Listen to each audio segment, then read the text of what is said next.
va pour la première fois cartographier non pas toute la galaxie, il y a 200 000 milliards d'étoiles dans la galaxie, mais on va cartographier notre environnement proche. On espère aussi découvrir beaucoup d'astéroïdes qu'on ne connaissait pas, voire certains qui pourraient tomber sur la Terre, découvrir de nouvelles comètes. Donc le champ d'investigation de Gaïa est tout à fait important. Et c'est une mission dont on attend beaucoup, qui vient d'être mise au point de Lagrange L2, c'est-à-dire caché derrière, dans l'axe Soleil-Terre, mais caché par la Terre du Soleil pour avoir un équilibre thermique excellent. Alors là, vous avez deux couples de satellites qui ont été envoyés en même temps par Ariane 5, et les deux sont des missions de l'Agence spatiale européenne, des missions majeures. Planck, qui est le successeur de COBE. COBE, c'est la cartographie du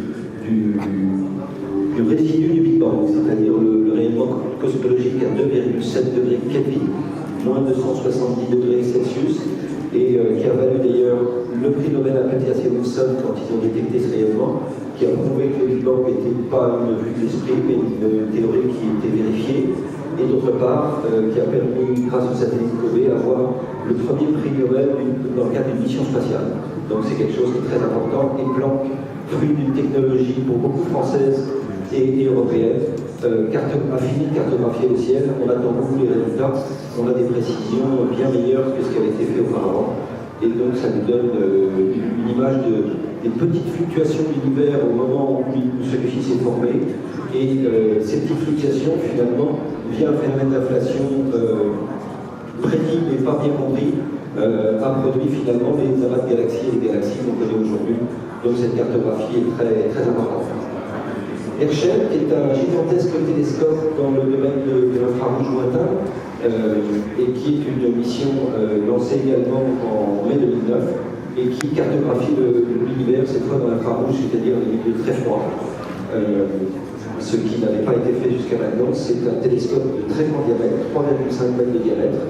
C'est la limite de la proie Ariane, et qui a donné d'excellents résultats. Récemment, Herschel a permis de détecter qu'un astéroïde important de la ceinture des astéroïdes, qu'on appelle Cérès, a des vapeurs. C'est-à-dire qu'il émet de la vapeur d'eau, et c'est quelque chose de très surprenant qui n'était absolument pas prévu, qui vient d'être publié. Il y a quelques auteurs français dans cette publication, et maintenant il va falloir comprendre pourquoi Cérès a des vapeurs grâce aux mesures d'Herschel. Alors après, on arrive à un domaine que je connais bien, puisque c'est celui dont je m'occupe au CNES, l'exploration du système solaire. Et vous avez ici une mission qui va faire beaucoup parler d'elle en 2014, c'est Rosetta et son atterrisseur Philae. Et il s'agit de rejoindre une comète, Churyumov-Gerasimenko. On va la rejoindre cet été à peu près, vous verrez donc l'image quand on la verra à peu près. Et cerise sur le gâteau, cet engin qui fait environ un petit mètre cube, une centaine de kilos, va se poser sur une comète. C'est quelque chose qui n'a jamais été fait et pour lequel on attend beaucoup, mais c'est une mission à très haut risque. La comète, c'est quelque chose de très mal connu. On arrive dans un environnement qu'on ne connaît pas, une activité qui n'est pas très bien prévisible, et donc on craint beaucoup de la comète et des bouffées d'activités qui pourraient mettre en danger la mission. Surtout que vous voyez que Rosetta a des très très grands panneaux solaires, donc est très susceptible et très sensible aux effets de tempête, on va dire. En fait, c'est des jets de gaz de la comète qui peuvent perturber la trajectoire et provoquer des choses un peu dommageables. Là, vous avez une vue de ce que serait la surface d'une comète. Je peux vous garantir que ça n'a rien à voir avec la réalité, mais ça, il faut attendre novembre 2014 avant de voir ce qu'est la surface d'une comète. C'est quelque chose qui va passionner beaucoup de gens, j'en suis sûr.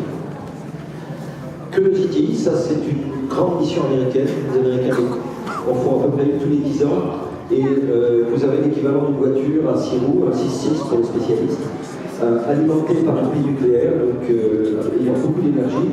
À l'inverse du petit Spirit dont vous voyez une maquette à l'échelle 1, qui a une simulation au fond, qui lui a des panneaux solaires et qui est malheureusement très tributaire des poussières partielles qui ont tendance à se poser sur ces panneaux et à empêcher les scientifiques de travailler, je dirais. Et avec Curiosity, on recherche non pas la vie sur Mars, mais on recherche la vitalité, ce qui a été démontré assez récemment. Ça veut dire que si on rajoute un peu d'eau, si on réchauffe un peu, le sol de Mars est finalement habitable. Ça ne veut pas dire qu'il y a des bactéries, ça veut dire qu'il y aura peut-être eu. Et ça, c'est quelque chose qui nous intéresse beaucoup. Et évidemment, les bactéries, on ne les a pas encore détectées, mais on fait ce qu'on peut, et je pense que dans la mission future, ça sera toujours un objectif important d'exploration de Mars. À noter quand même ce laser rouge, c'est un laser français, c'est Thales qui l'a fait, et l'IRAP à Toulouse, qui est un laboratoire scientifique, a fait, sous le financement du CNES, a fabriqué cette boîte qui est un laser, donc on tire le laser sur les roches jusqu'à 7-8 mètres. On est très performant pour analyser des roches à distance. C'est un instrument tactique en fonction des mesures. On a fait 110 000 tirs, donc on a 110 000 spectres, c'est énorme. Mais tous les jours, on nous demande quelle est la composition de cette roche, si elle est intéressante. L'équipe de MSN, qui est de Jet Propulsion Laboratory, peut prendre la décision de dire celle-là est plus intéressante que les autres. On va se rapprocher, ça va prendre 6 semaines. On va prélever un morceau de roche, on va analyser sa composition. Et c'est grâce aux instruments de quelqu'un ici qu'on a choisi la bonne roche à analyser. Et vous avez aussi un instrument très complexe à l'intérieur ici, qui est aussi un peu français, et qui s'appelle SAM, et qui devrait découvrir des molécules organiques qu'on cherche depuis fort longtemps sur Mars. Pour l'instant, on n'a pas trouvé beaucoup, c'est un petit peu un souci. Là, vous avez une belle plaquette de Spirit et Opportunity, c'était 2 jumeaux. Donc les jumeaux sont... l'un est malheureusement décédé, c'est Spirit.